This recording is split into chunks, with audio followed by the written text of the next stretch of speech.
जय हिंद दोस्तों, स्वागत है आप सभी का फिर से एक नए वीडियो में जिसमें हम लेकर के आ चुके हैं हिंदी का ऑब्जेक्टिव क्वेश्चन आंसर। जो मोस्ट वीवीआई ऑब्जेक्टिव क्वेश्चंस हैं उसी को हम बताएंगे इस वीडियो में। और हिंदी के जो गद्य खंड के ऑल चैप्टर्स हैं, जैसे 12 ठो चैप्टर्स हैं दोस्तों हिंदी के गद्य खंड में, ठीक है। तो उन सभी चैप्टर्स के जो महत्वपूर्ण ऑब्जेक्टिव क्वेश्चंस हैं, जो बोर्ड एग्जाम 2023 के लिए काफ़ी इंपॉर्टेंट एवं सिलेक्टेड क्वेश्चंस हैं, उसी को हमने चूज किया है। और पूरा जो है सो गद्य खंड से हम आपको 200 प्रश्न देंगे दोस्तों, जिसमें आपका 100% बोर्ड एग्जाम में लड़ेगा दोस्तों। इससे बाहर आ ही नहीं सकता है। तो वीडियो को लास्ट तक जरूर देखिए हैं। और यदि चैनल पर पहली बार आए हैं तो चैनल को सब्सक्राइब कर लीजिए। अपना प्यार दुलार और सपोर्ट रखिए चैनल के साथ। तो दोस्तों चलिए, पहला प्रश्न कहता है यहाँ पर, डॉक्टर भीमराव अंबेडकर का जन्म कब हुआ? तो डॉक्टर भीमराव अंबेडकर का जन्म हुआ था 14 अप्रैल 1891 ईस्वी में। तो ऑप्शन नंबर डी राइट हो जाएगा, 14 अप्रैल 1891। अगला प्रश्न कहता है, श्रम विभाजन और जाति प्रथा के लेखक कौन हैं? तो आप भली भांति जानते हैं कि श्रम विभाजन और जाति प्रथा के जो लेखक हैं वह है Bhimrao Ambedkar. Option number A right हो जाएगा। अगला प्रश्न कहता है, डॉक्टर भीमराव अंबेडकर का जन्म किस परिवार में हुआ था? तो डॉक्टर भीमराव अंबेडकर का जन्म जो है दलित परिवार में हुआ था। हम आपको बता दें दोस्तों कि इस वीडियो में हम आपको 50 प्रश्न देंगे और अगले वीडियो के माध्यम से और आपको 50 प्रश्न मिलेंगे। इस तरह से हम आपको 200 प्लस ऑब्जेक्टिव क्वेश्चंस कराएंगे दोस्तों गद्य खंड के। उसके बाद हम कविता के जितने भी कविता हैं, 12 ठो कविता हैं, उससे भी हमने प्रश्न को सिलेक्ट कर लिया है। तो आपको वीडियो वाइज मिलेगा, तो चैनल को सब्सक्राइब कर ही लीजिए। और दोस्तों हिंदी व्याकरण पर और संस्कृत व्याकरण पर भी हम जो है सो पीडीएफ तैयार कर रहे हैं, उस वो भी आपको प्रोवाइड होगा। तो चैनल से जुड़ना न भूलें। देखिए अगला प्रश्न कहता है, डॉक्टर भीमराव अंबेडकर ने किस प्रथा को आर्थिक पहलू से खतरनाक माना है? तो डॉक्टर भीमराव अंबेडकर ने जाति प्रथा को आर्थिक पहलू से भी ज़्यादा खतरनाक माना है। ऑप्शन नंबर डी राइट हो जाएगा। अगला प्रश्न कहता है, डॉक्टर भीमराव अंबेडकर का जन्म कहाँ हुआ था? तो डॉक्टर भीमराव अंबेडकर का जन्म हुआ था महू मध्य प्रदेश में। ऑप्शन नंबर ए राइट हो जाएगा। अगला प्रश्न कहता है, भारत में बेरोजगारी का प्रमुख कारण क्या है? तो भारत में बेरोजगारी का प्रमुख कारण है जाति प्रथा, ठीक है। ऑप्शन नंबर ए राइट हो जाएगा। अगला प्रश्न कहता है, जाति प्रथा श्रम विभाजन के साथ साथ किसका रूप लिए हुई है?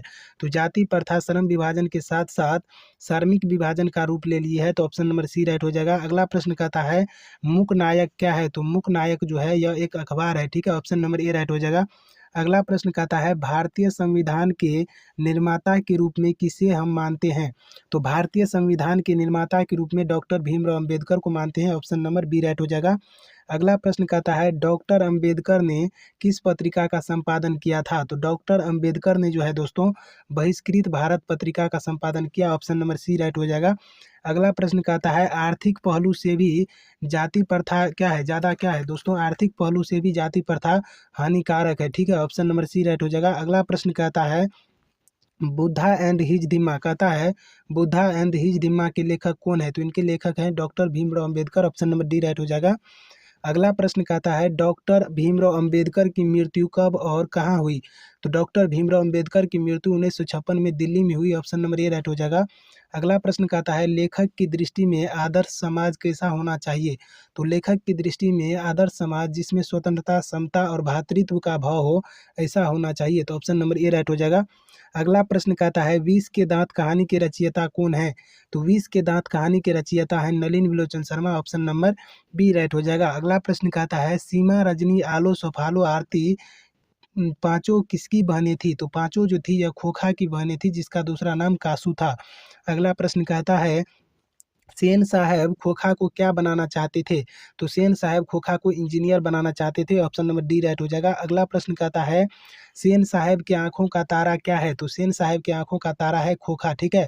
ऑप्शन नंबर बी राइट हो जाएगा। अगला प्रश्न कहता है, मोटर को कोई खतरा हो सकता है? तो मोटर को कोई खतरा हो सकता था खोखा से, ठीक है, क्योंकि दूसरे आदमी को तो वहां जाने की इजाज़त नहीं थी मोटर के पास, सिर्फ खोखा ही उसे ठोक ठाक किया करता था। अगला प्रश्न कहता है, नलिन विलोचन शर्मा का जन्म कब हुआ? तो नलिन विलोचन शर्मा का जन्म हुआ था दोस्तों 18 फरवरी 1916 ईस्वी में, ठीक है। ऑप्शन नंबर बी राइट हो जाएगा। अगला प्रश्न कहता है खोखा के दांत कितने तोड़े, तो खोखा के जो है सॉरी किसने तोड़े, तो खोखा के दांत जो है मदन ने तोड़े थे, ऑप्शन नंबर ए राइट हो जाएगा। अगला प्रश्न कहता है विष के दांत पाठ की विधा क्या है, तो विष के दांत जो है यह एक निबंध है, ऑप्शन नंबर ए राइट हो जाएगा। ऑब्जेक्टिव है या फिर सब्जेक्टिव आपको मिलेगा, तो प्लीज़ चैनल को सब्सक्राइब करना ना भूलें। मिलेंगे नेक्स्ट वीडियो में, तब तक के लिए thank you so much for watching this video. जय हिंद। अगला प्रश्न कहता है दोस्तों, ऐसे ही लड़के आगे चलकर गुंडे चोर और डाकू बनते हैं, ठीक है।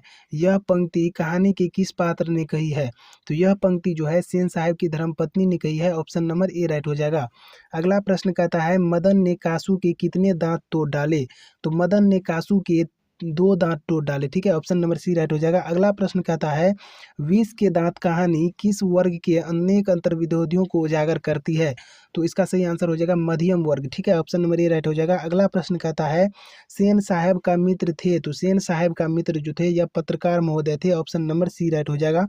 अगला प्रश्न कहता है सेन साहब की कितनी पुत्रियां थी, तो सेन साहब की 5 पुत्रियां थी, ऑप्शन नंबर बी राइट हो जाएगा। अगला प्रश्न कहता है खोखा किसको कहते हैं, तो खोखा कहते हैं कासू को, ठीक है, ऑप्शन नंबर सी राइट हो जाएगा। अगला प्रश्न कहता है नलिन विलोचन शर्मा का जन्म कहाँ हुआ था, तो नलिन विलोचन शर्मा का जन्म हुआ था पटना के बदरघाट में, ठीक है, तो ऑप्शन नंबर क्या हो जाएगा, सी राइट हो जाएगा। नलिन विलोचन शर्मा का जन्म हुआ था पटना के बदरघाट में।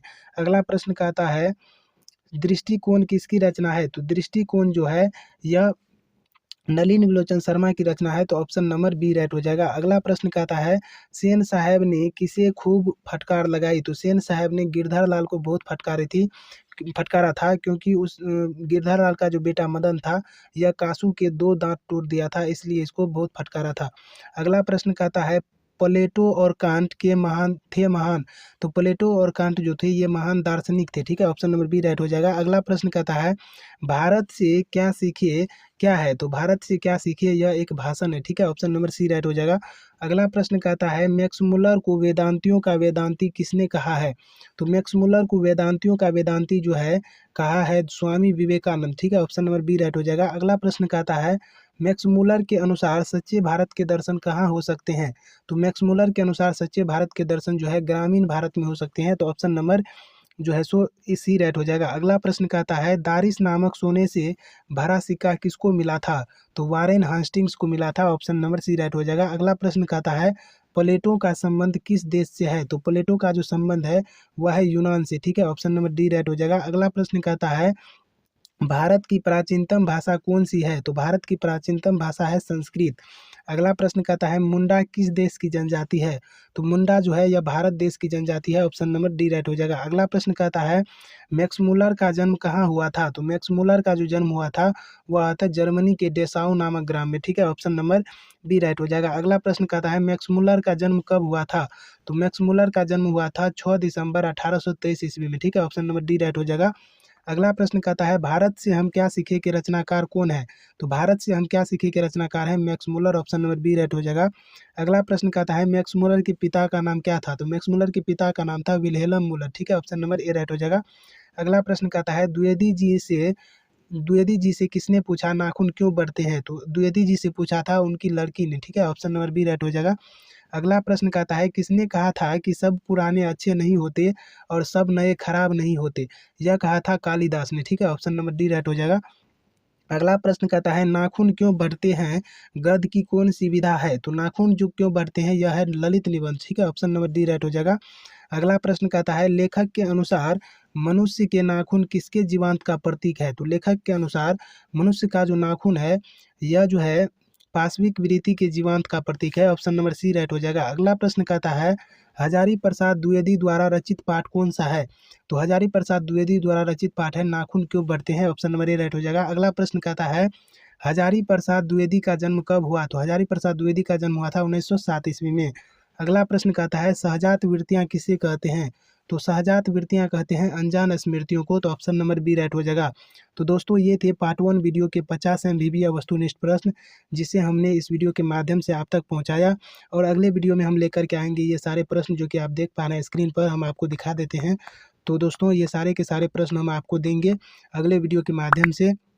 और हमने आपको जैसा कि बताया कि गद्य खंड से टोटल हमने 200 प्लस ऑब्जेक्टिव क्वेश्चंस को जो है सो टारगेट किया है बोर्ड एग्जाम के लिए। जो कि बहुत ही महत्वपूर्ण प्रश्न है।